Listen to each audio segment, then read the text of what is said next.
The day after I wrapped up my divorce, I snagged a train ticket back to my hometown. All I had was my phone ID and a bank card with a really small balance, a meager collection accumulated over the years. The housekeeper rang to say I'd left behind a few things, but I told him to just toss them out. He mentioned that my son had been bugging everyone, insisting on tracking down his mom and that soon enough he'd have a new one, the kind he'd been dreaming about. My son, born of me, bears such a striking resemblance to his dad. Even the woman they both adored was identical. I used to stew over why that person couldn't be me, but now I just feel numb and indifferent. Before the high-speed train roared to life, I uttered my final words on the phone. Tell him not to worry. I'm not going to bug him for the rest of my days. Right after that, I shut off the phone, swapped out SIM cards, and completely cut ties with that city. Next to me sat a young girl, roughly as old as my son, with wide, curious eyes, watching me with suspicion. I once adored kids, but lately nothing really does it for me. The little girl stayed silent the entire ride while her parent blabbered nonstop on a phone call. I slipped on my earphones and closed my eyes for a quick rest. Not long after, someone gently tugged my sleeve. I opened my eyes and saw the little girl again. Auntie, my mom is missing. Can you help me find her? She said. The seat along the aisle where the three of us had been sitting was now empty, and I wasn't sure what had gone down. So I buzzed the train attendant and even called the police. After some digging, it turned out her mom had hopped off at a stop, glancing back worriedly, as if afraid the girl might follow. In short, the kid had been abandoned. Soon the carriage filled with chatter from passengers decrying how heartless her mother was, and many expressed sympathy for the girl. Throughout all that commotion, the little one sat calm and quiet. No tears or theatrics. I decided to flash my identification to the police and handed over my home address and contact details. So, when I eventually got off the high-speed train, aside from my phone ID and an almost empty bank card, I ended up with an unexpected little companion. I soon settled down back in my old town. I overhauled a long-forgotten courtyard, planting fruits and veggies, and I even had a portrait of my late grandmother, Granny Rose, framed and proudly hung in the living room. I named the little girl Sunny. Once all the paperwork was done, my household registration wasn't just a lonely scrap of paper anymore. Sunny rarely cracked a smile and always wore a serious look, studying me intently. Even though she was only 4, she handled things way beyond her years and even whipped up some porridge for me on days I was feeling under the weather. Standing on a stool in the kitchen, I couldn't help but think about my own flesh and blood son, Trey. My boy who, under the Morgan clan's roof, could have been handed an entire ski resort if he fancied skiing, or even a candy factory if he had a sweet tooth. They're such polar opposites. Sunny once asked why I'd chosen to adopt her. She felt like a burden, like a moocher. I ruffled her hair and said, "Because I was damn lonely. Can you stick with me from now on?" After a moment's pause, she nodded vigorously and said, "Okay, I'll be with you for life." And so, days just rolled on. Sunny started kindergarten and then elementary school. She even became the class monitor at one point. There were times she'd get into a scuffle, and it was a shock when I got a call from her teacher. Sunny was known for being obedient and way too mature. She wouldn't even spare a glance at those other kids, let alone pick up a fight. Too childish, as someone might say. So, I rushed over to the school. At the gate, the teacher greeted me with a helpless look. The kid Sunny had clashed with was a new transfer that day, and all I wanted to know was why they'd tussled. The teacher then gave me an odd look and said, "What's going on?" Apparently, Trey said Sunny tried to steal his mom. I froze in shock. The teacher explained that in Sunny's pencil case was a photo of me with her, which Trey had seen, and he accused her of shamelessly trying to take away his mom. I fell silent and followed the teacher into the office. When we got inside, the teacher turned to me and added, "By the way, Trey's dad, Derek, is already here." Standing by the office door, I quietly took in the sight of Sunny diligently working in a corner, looking remarkably composed, and I let out a sigh of relief. Out of the corner of my eye, I saw the little boy, whose tantrum had filled the hall earlier, light up when he saw me and scampered over. "Mom!" he exclaimed. I bent down and gathered Trey in my arms. Not exactly a big hug, just a gentle hold, and said, "Little one, you've got the wrong person. I managed a faint smile while meeting the gaze of the man in the room. Hello, Mr. Davis, I said. I'm Sonny's mom, I added, hardly expecting to cross paths with Derek again. The world is huge, and honestly, sometimes you end up bumping into people you'd rather not see. Trey's face, shining with emotion, broke out in tears as he shouted, accusing me of not wanting him. Sonny clutched her pen so tightly I could tell she was irritated. Derek stood there wordlessly, waiting for my reply. Sonny, help me pack up your bag. Can you go home first? I requested, and Sonny promptly nodded, gathered her things, and left without a backward glance. As soon as she was gone, Trey wiped his tears away quickly and then ran over, clinging to my legs. Mom, please don't be mad, okay? I know I was wrong, he whimpered. I bent down with a smile, patted his head, and then looked up at Derek.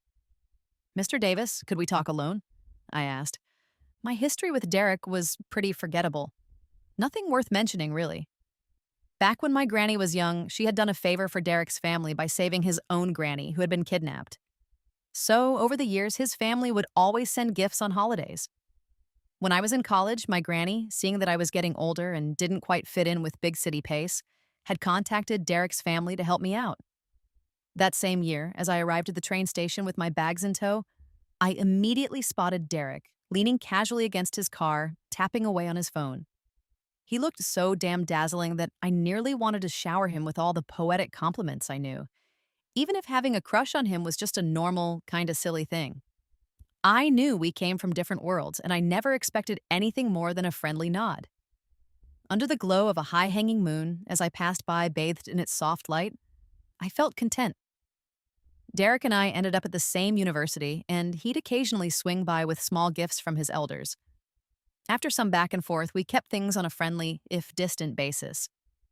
Later, I even heard that Derek's high school sweetheart had a romance filled with ups, downs, sweet moments, arguments, breakups, and makeups.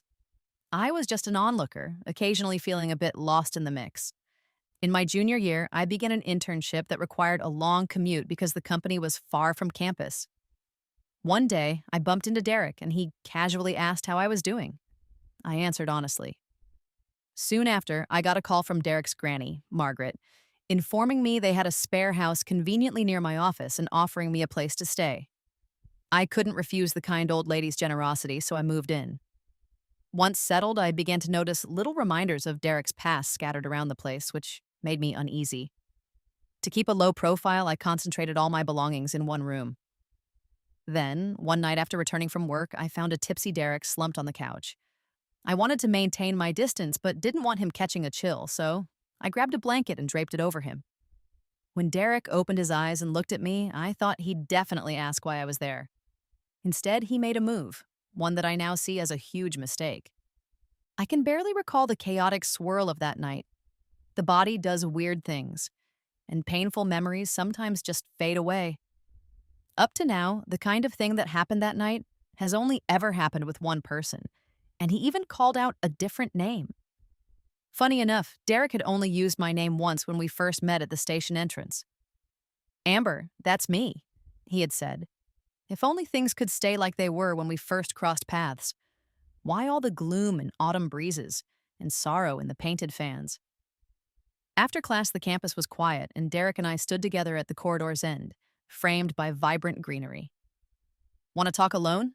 He had asked. Just say what's on your mind. With him prompting, I had no reason to hold back. What have you been telling Trey all these years? I queried. What? We've been divorced 4 years, I snapped, explaining. For these 4 years, I've kept my promise to stay away, and I even transferred child support to your account every month. Kids have short memories, and Trey never really cared about me as his birth mom. Without constant reminders, how could he possibly remember or care about me? Derek looked away as I continued. I haven't told him anything. I mean, it's our granny who always reminds him. Then why did he change schools? Derek paused. Because he kept insisting on coming after you. He finally blurted out. I couldn't believe it. In Trey's pencil case was a photo of me with him, and apparently Derek's son from the Morgans, Trey's dad, had seen it and accused me of shamelessly trying to take his mom away. I fell silent and followed the teacher into the office. After a moment of awkward quiet, I showed my ID to the police and left my home address and contact info. By the time I got off the high speed train, alongside my phone ID and nearly empty bank card, I found myself with an unexpected little one. Back in my hometown, I took to renovating a neglected courtyard, planting a patchwork of fruits and veggies, and I hung up my granny's portrait in the living room as a tribute. I christened the little girl Sunny. Once I had the paperwork sorted, my household registration transformed from a solitary scrap into a symbol of a new beginning. Sunny rarely smiled and always had this intense look in her eyes. She seemed to take everything in with a wisdom beyond her 4 years, even preparing porridge for me on sick days. There were moments when I'd stand on a stool, thinking of my biological son Trey, the little guy who, if he wanted, could have been handed an entire ski resort to satisfy his skiing dreams, or even a full candy factory for his sweet cravings, courtesy of the Morgans' lavish ways. They're so different. One day, Sunny asked why I chose to adopt her. She felt like she was freeloading. I ruffled her hair and said, "Babe, I was super lonely. Stick with me, all right?" After a long, thoughtful pause, she nodded vigorously. "All right, I'll be with you for life." And life marched on. Sunny went off to kindergarten, then elementary school, even becoming a class monitor at one point, and yes, she got into a scuffle once. So imagine my shock when I got a call from the teacher. Sunny, who'd always been so well-behaved and way too mature for her age, wasn't the type to even glance at other kids, let alone pick fights. Too babyish, someone might say. I rushed to the school, and the teacher met me at the gate with a look of resigned helplessness. It turned out that the child Sunny had fought with was a new transfer that very day. All I wanted to know was why they'd bickered. The teacher then gave me a quirky look and said, "What's the deal?" Apparently, Trey said that Sunny wanted to steal his mom. I paused, stunned.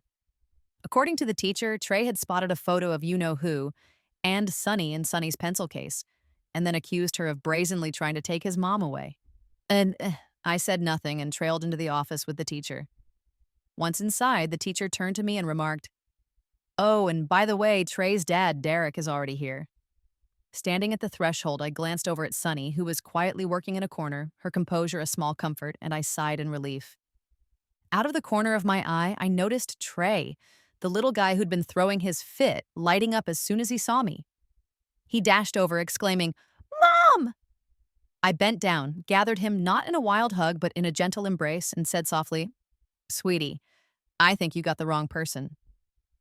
I flashed a faint smile as I met the eyes of the man in the room. "Hello, Mr. Davis." I introduced myself. "I'm Sunny's mom." I never expected to run into Derek again. The world's vast, and honestly, sometimes you don't see the people you don't want to see.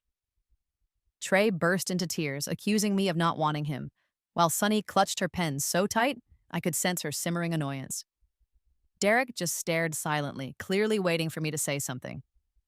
"Sunny, help me pack your bag. Can you head home first?" I asked. Sunny nodded promptly, grabbed her things, and left without looking back. As soon as she was out of sight, Trey wiped his tears and scampered over, clinging to my legs. "Mom, please don't be angry, all right? I know I messed up," he pleaded. I bent down, offering him a gentle smile and a pat on the head, then looked up at Derek and asked, "Mr. Davis, can we talk one-on-one?" My history with Derek was pretty average, nothing particularly memorable. Years back, when my granny was younger, she'd done Derek's family a major solid by rescuing his granny from a kidnapping. Ever since, his kin always sent gifts during the holidays. In college, with Granny Rose getting older and worried about me being alone in the big city, she reached out to Derek's family to help out. That same year, as I rolled into the train station dragging my bags, I immediately spotted Derek leaning casually against his car, eyes glued to his phone. He looked so damn striking that I almost wanted to shower him with every pretty word I knew, even if having a crush on him was just one of those random things that happen. I knew we weren't from the same world, and I never hoped for anything deep. Under a moonlit sky, strolling past in its gentle glow, I felt a quiet contentment. Derek and I had our time at university. Sometimes he'd even drop off little treats from his elders. After some back and forth, we settled on polite nods over the years. Later, I even heard about Derek's roller coaster romance with his high school sweetheart, a story full of sweet moments, fights, breakups, and makeups. I was merely a bystander, feeling a little adrift at times. In my third year of college, I started interning at a company far from campus, which meant long commutes every day. One day, I bumped into Derek and he casually asked how I was managing. I answered straight up. Not long after, Derek's granny Margaret called to say they had an empty house not far from my office and generously invited me to move in. I couldn't resist the kindness of the elder, so I moved into that spare place. Once I was settled, though, I started noticing little traces of Derek's past everywhere in the house. That made me a bit uneasy, so I tried to keep to myself, bunching all my stuff into one room. Then, one night, coming home from work, I found a sloshed Derek sprawled on the couch. I wanted to keep my distance, but couldn't let him catch a chill, so I fetched a blanket and draped it over him. Derek opened his eyes and looked at me, and I half expected him to ask why I was there. Instead, he made a move that turned out to be a massive mistake. I can barely recall the chaotic blur of that night now. The body sometimes blocks out painful memories. Up until now, I've only ever done something like that with one person, and funny enough, he even called out a different name that night. Now that I think about it, Derek only ever used my name once when we first met at the station entrance. "Amber, that's me," he had said. If only life could stay as it was when we first met. Why all the bittersweet melancholy and autumn breezes and painted fans? After class, when the campus was hushed, Derek and I found ourselves at the corridor's end, set against a backdrop of lush greenery. "Want to chat alone?" he asked. "Just tell me what's on your mind." With his gentle nudge, I didn't hesitate, and I asked, "What exactly have you been telling Trey these past years?" "What do you mean? We've been divorced for 4 years," I countered. "In these 4 years, I've stuck to my promise and kept away, even sending monthly child support straight to your account. Kids forget, and Trey hardly ever cared about me as his birth mom. Without someone constantly reminding him, how could he hold on to any feelings?" Derek looked away. "I haven't said a word to him. It's Granny who always fills him in." "Then why did he switch schools?" Derek paused before admitting, "Because Trey kept insisting on coming after you." I couldn't believe it. Out of the blue, I learned that Trey, the apple of everyone's eye in the Davis family, had his way of getting whatever he wanted. Even Derek had no backbone when it came to Trey. I lowered my eyes and pondered silently for a moment. Then I smiled and said, "It's all good. Once his expectations come crashing down, he'll naturally want to go back. I've never been someone who's well-liked. After spending time with me, Trey will eventually realize that his memories of me have been way too idealized. In reality, I'm still just me, annoying, unlikable, and someone who might even shame his status as his birth mother." After getting back to my hometown, I opened a little restaurant as a way to make ends meet. Since I couldn't run it solo, I limited the number of customers. Surprisingly, the place picked up in popularity and became a hotspot for tourists. It's funny how things change. When I was 18, I dreamed of being a self-made computer whiz with big prospects. And now, at 28, I'm content running a modest shop of less than 100 square meters, quietly living my life. Ever since Trey switched schools, the driver would always drop him off at my shop after classes. He's one sharp kid, though his only bout of stubbornness came on the day of our reunion. Derek hardly ever showed up anymore, and most of the time, it was just the drivers hanging around Trey. I never really understood what the Morgans were thinking. If they held Trey in such high regard, why would they be so chill, leaving him alone in this remote town? I didn't chase him away. After all, he was the only blood relative I had left in this world. I spent 3 straight days and nights looking after him when he came down with a high fever, even making handmade toys for him that left my hands scarred. I've got to admit, human nature is selfish. When I did all this for him, I never expected anything in return, but all I ended up with was his distaste, disgust, and complete aversion, which hurt more than I cared to admit. When he was younger, he'd cling to me like glue. I'd rock him to sleep and carry him everywhere, enduring all the sneers and complaints at the Morgan's house because he needed me so much. Yet as he grew, learned to walk, and discovered how to say no, he slowly stopped liking me. I'd hold him back when he overate, or give him a stern talking to when he was too willful. Like all kids, he couldn't tell right from wrong, only that I often stepped in. So naturally, he distanced himself. Then one day, when Derek took him out for a spin, Trey looked up and declared confidently, I don't want you to be my mom anymore. I want Auntie Cindy to be my mom. You don't deserve to be my mom. Get out. This is my house. Later, Sunny confided in me privately, asking if she could break off her friendship with Trey because she didn't like him. Of course you can. I don't mind, but it does seem a bit odd. Why don't you like him?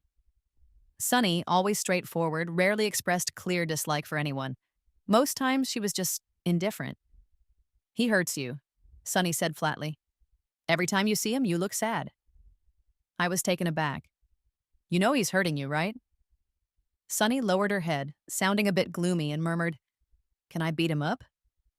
I replied, I still can't take on an adult, baby girl. I only stand a chance against little Trey. After thinking for a moment, Sunny piped up, Mom, can you send me to learn martial arts? I'm gonna be super strong so I can protect you. I promised to enroll Sunny in martial arts lessons without missing a beat. Her master later even said, Your daughter Sunny is tougher than a lot of kids much older than her. I recalled when Derek once jabbed at my nose and mocked, Who would love you, a gal like you?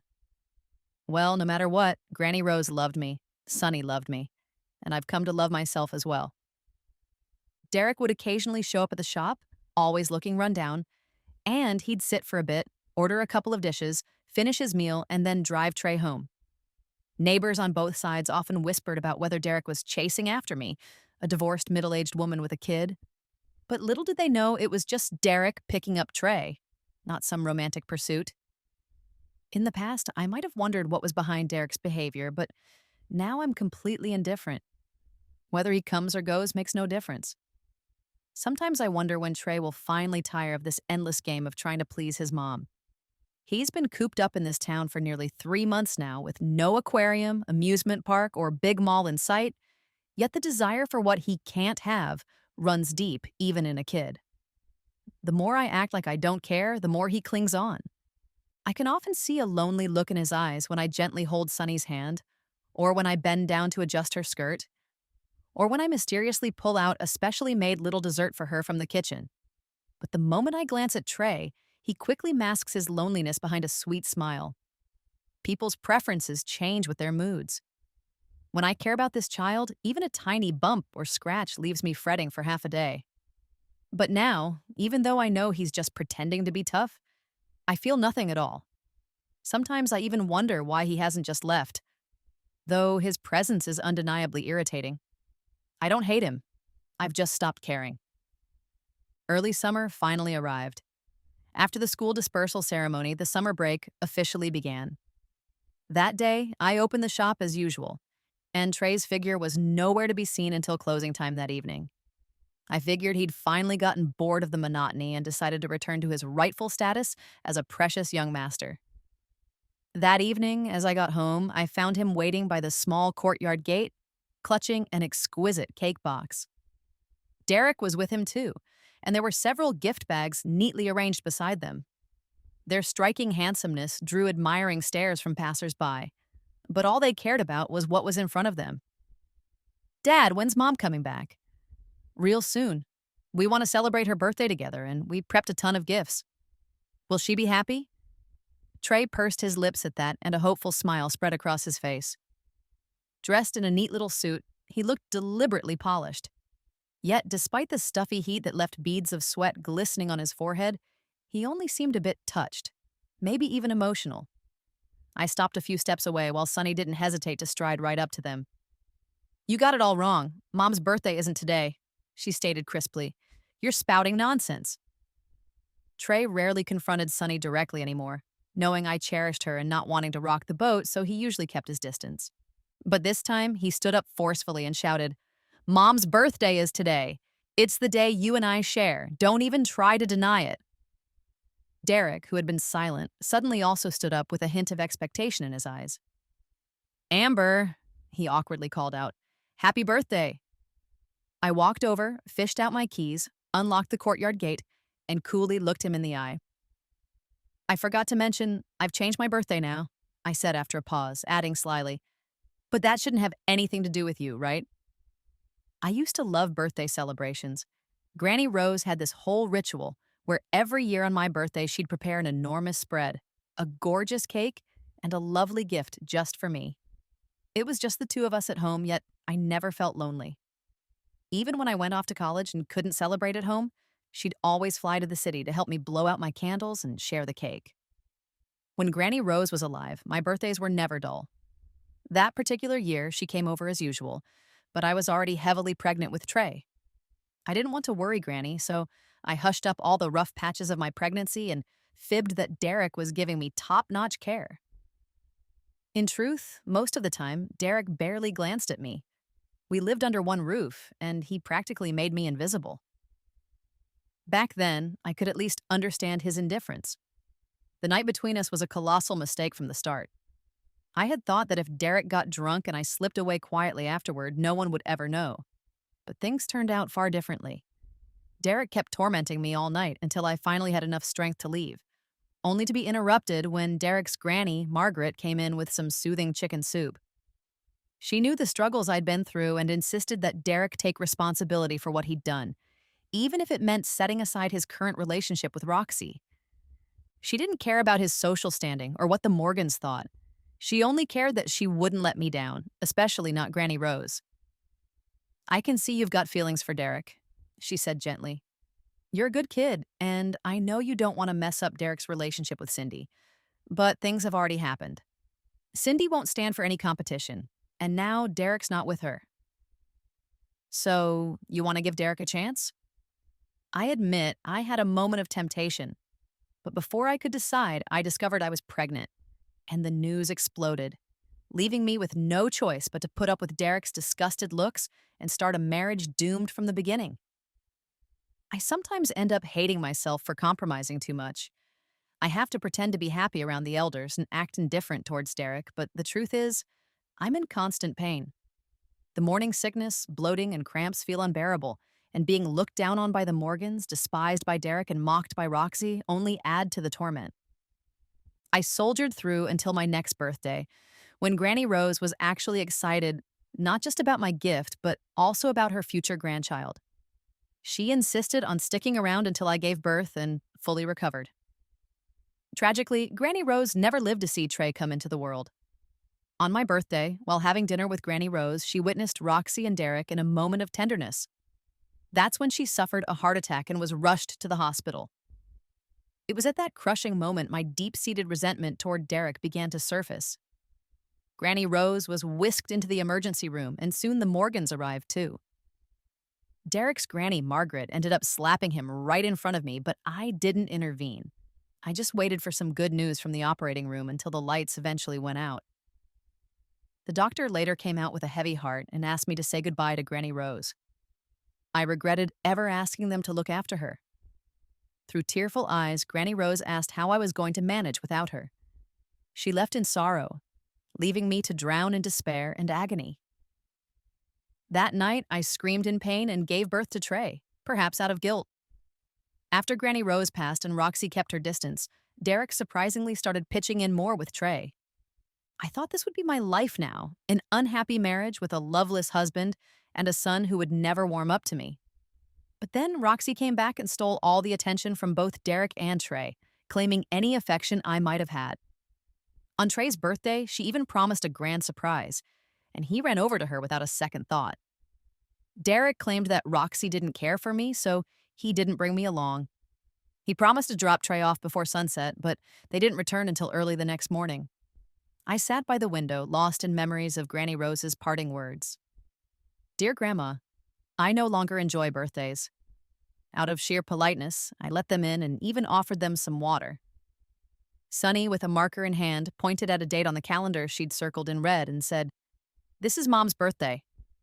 Trey looked at me, panic in his eyes, clearly wanting to speak but hesitating. He and Derek shared an uncanny resemblance.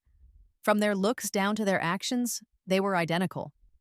I suspect I might have just been the one who provided the seed, so that Trey wouldn't remind anyone of me. Derek began piling gifts in a corner and then said, This time it's my bad. Next time, no need. Derek, you don't have to prepare these anymore. I cut in. After a moment, Derek stiffened, and then finally he asked, I'm sorry. Can we talk alone? It was rare for him to even say that. I fixed some sweet drinks for the kids, turned on a children's TV channel, and then led Derek to the gazebo in the yard. It's pretty chill here, he said awkwardly, as if he felt trapped by his own movements. Thanks, I said, cutting right to the chase. Got something to say? Just spill it. I noticed that at that moment, there wasn't any other man around. Derek hesitated a bit before finally asking, Would you be okay if we got remarried? Just for the kids? I stared at him in silence. Derek then shifted uncomfortably. Trey's changed a lot lately. He's not as cocky as he used to be. So, you didn't go through with marrying Miss Roxy? I asked, and Derek froze. Everyone used to say she was the perfect match for you, Trey's mom, as they'd call her. Though you never said it outright, it was obvious you agreed. So, I made my move. What about you, though? Did you end up together? He couldn't meet my eyes. Derek's hands curled and then relaxed. That's all in the past. It's over for us now, he murmured. But we do have a kid. So what? I pressed. Derek, stop using others as an excuse. First it was Roxy, now it's Trey, I said softly. Is it really that hard to admit you still got feelings for me? Our marriage dragged on for 4 years. I might be a bit of a people pleaser, but if Derek hadn't given me even a hint of hope, I wouldn't have stuck it out for so long. I wondered, when did he start liking me, and how much did he like me? I wasn't entirely sure. I guess I just inherited Granny Rose's habit of trying to mend things instead of tossing them out, even when they weren't good anymore. I used to think maybe you had such a strong moral code that you couldn't fall for anyone other than Roxy. But then I realized, if your morality was so strict, how come you still kept an ambiguous relationship with your first love once you were married? In the end, you're just selfish. Even trying to get back together with me, you had to use Trey's abandonment as an excuse. Derek, have we missed our chance? He asked hoarsely. It's not a matter of being too late, I sighed. It's just that it's all in the past now. Look ahead, I advised him, and he covered his eyes with his hands. I knew his pride too well. Seeing him distraught didn't warm my heart either, so I quietly stood up and left this small world for him. Just before I left, he reached out and clutched the hem of my skirt with whitened knuckles and visible veins. He'd lost weight, and a distinct aura of decay clung to him that he couldn't hide. I heard his stifled sob, saw his trembling shoulders, and told him, Don't come back, Derek. Go on, return to your own life, and take Trey with you. I smoothed out my skirt as I walked away, almost forgetting to mention, by the way, today is not only my birthday, it's also our divorce anniversary, the day I found Sunny. She doesn't even know her actual birthday, so we agreed to change it. Think of it as an early birthday gift from you. Now, give me some peace. Derek left without a word, taking Trey along. He didn't say anything, but Trey understood. Before parting, Trey clung stubbornly to my leg, crying his little heart out, pleading, Don't leave, Mom. Please let me stay. I'll be good. No more making you sad. Don't send me away. Dad, you're such a liar. You said Mom would forgive me, but you're a big liar, a jerk. Just go away. The car door slammed shut, and I saw Trey sobbing against the window, pounding on it with all his might, gazing at me with utter pitifulness. Derek yanked him away roughly, ordered the driver in a low growl, Go! And never even glanced back. Sunny stayed by my side, watching me expectantly. What's wrong? I asked softly, lowering my head. They won't come back, right? She queried. No, they won't. Sunny, are you sad? I smiled gently, ruffled her hair, and said, Everything will pass, sweetie. Just remember, no matter how painful things get, as long as you keep moving forward without looking back, you'll make it through. I might be way ahead, but it looks like Derek and the others are stuck in the same spot.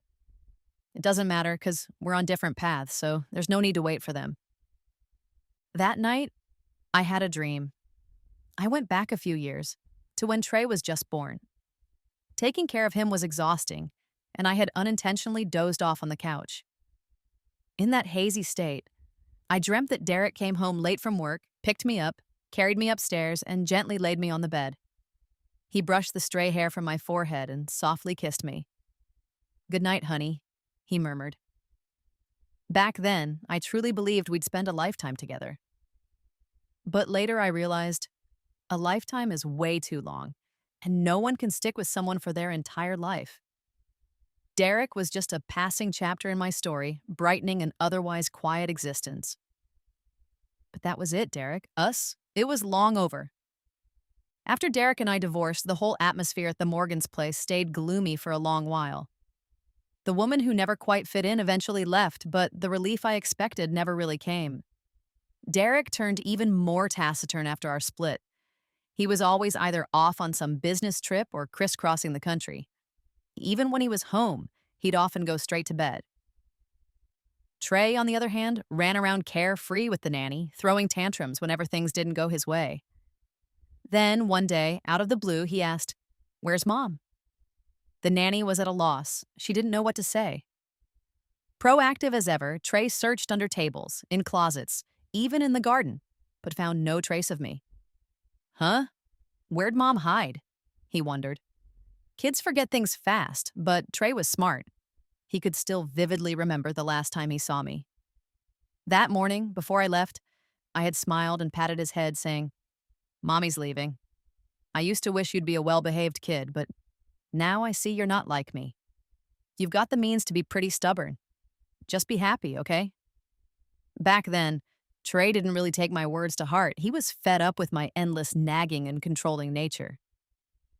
Yet later, as he recalled those words and looked around the sprawling mansion, finding no trace of me, he finally began to feel an overwhelming sadness. That evening, when Derek came home, Trey grabbed his hand in a way that was uncharacteristically direct.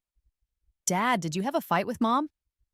Derek stopped, looked down at Trey's innocent face, and with a furrowed brow said, "Can you apologize and make up with your mom? I haven't seen her in forever. I really want to have some of her delicious sweet and sour ribs tonight, okay?" Trey's expectant face made Derek's expression morph gradually from blank to a rather sinister smile as he said, "I didn't have a fight with her. I got divorced. You know what that means? It means she doesn't want you. No matter what you do, she won't see you. She won't care about you. She's left you. Capiche?" Derek almost seemed to enjoy the fear he elicited in Trey as he repeated, "She doesn't want you. She's going to have other kids who are more obedient and lovable than you. You don't weigh anything in her heart anymore." Trey burst into tears, screaming, "You're lying. Mom would never not want me." I tried to interject, "Mom, I love you the most." But Derek laughed dismissively. "You've been misled, kiddo. You think she loves you the most? Ha, come on now. What a load of nonsense. Derek, what on earth are you telling the child?" Members of the Morgans crowded around trying to console a distraught Trey. "Don't cry, Trey," they coaxed. "Dad's just messing with you. Your mom's out of town for a bit. She'll be back in a few days, all right?" "No, no, I want to see her now," Trey protested vehemently. Derek, clearly fed up with Trey's tantrums, glowered at him, his face blank as he eventually marched upstairs. The bedroom was unchanged from before I left, complete with that huge wedding photo on the wall. Sometimes Derek just didn't know what he was thinking. When he broke up with Roxy in the past, he would delete every sentimental memento without a second thought, trying to erase every trace of her from his life. But after divorcing me, he left everything untouched, almost as if tossing them out would mean losing a part of himself.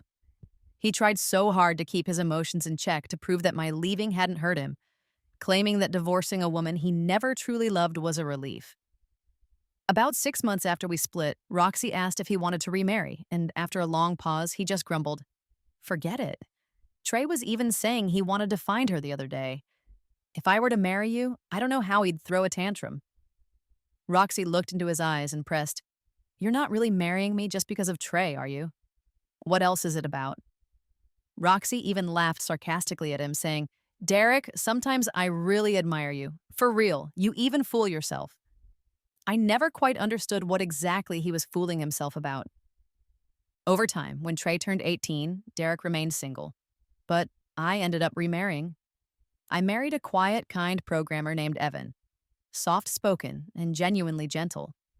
It seemed that birds of a feather really do flock together, because even Trey, my biological son, ended up getting a lot of attention from Evan. On our wedding day, Trey attended the ceremony, and later at the dining table, he remarked to Derek that the atmosphere at the wedding was low key yet lively.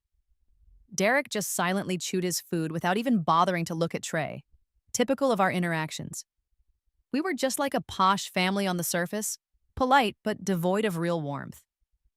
Little did Trey know that Derek had also been at that wedding that very day, so much so that Derek even slipped a red envelope with a bank card inside for me. Evan's soon to be wife, who was never one for grandiose displays, simply shook her head and said, "Keep it. I know you don't really need it, but it's just a token of my appreciation." Derek briefly averted his gaze, as if he were afraid that looking too long would make him feel embarrassed and begged me not to leave. Later in the dressing room, someone knocked on the door asking, "Bride, are you ready? It's showtime." "All right," I said. "By the way, has Trey come out yet?" I asked Derek. "Nah," he replied, shaking his head as he moved toward the door. Then, almost suddenly, as he reached for the doorknob, Derek said, "There's something I've never told you." "What is it?" I asked. With a tone of quiet confession, he said, "I used to be so jealous of Trey and even Granny Rose. Everyone always said you loved me to bits, but I always felt that deep down, Granny Rose meant more to you than I ever could." I was taken aback. "What are you talking about?" Derek's voice was calm as he continued. "Ever since Trey was born, no matter what we were doing the moment he cried, you'd be too busy to notice." He added, "So I never really liked Trey. Maybe deep down I always wanted all of your attention." Derek then chuckled wryly and added, "But I wasn't that lucky. I lost everything I once had." And he wasn't blaming alcohol at all. That night, as I listened, I finally realized that Derek's confessions meant he was still hurting. With a weary sigh, I glanced at him and said, "If you're not happy going forward, then sure, find someone else. But if you are happy, don't bother me." "You know I'm not a good person, Amber," he murmured.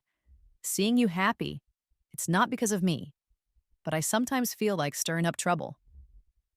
Ever since Evan showed up on my doorstep, Derek had known that his urge to cause chaos, hidden like a slimy reptile in the shadows, was starting to boil over.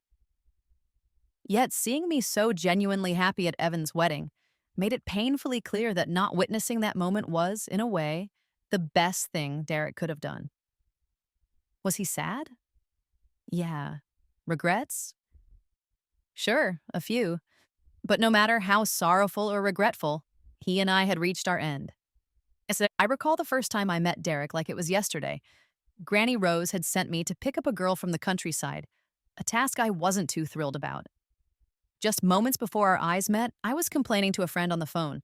But then I looked up, and the moment I saw Derek, I nearly forgot how to breathe. He was like a cool breeze, sweeping away the intense summer heat, leaving only the chirps of cicadas and rays of fragmented sunlight through the trees. A brief heartbeat that changed everything. Before I knew it, there was no turning back. I watched as the sunlight on him dimmed, while shadows grew larger, and by then I truly believed he would stay by my side forever. In a daze, it all seemed like a dream. I even dreamed of the day we got married. At the ceremony, the officiant asked through the mic, "Through thick and thin, in sickness and in health, Mr. Davis, do you take Miss Amber to be your wife?" I can still hear his answer. "I do."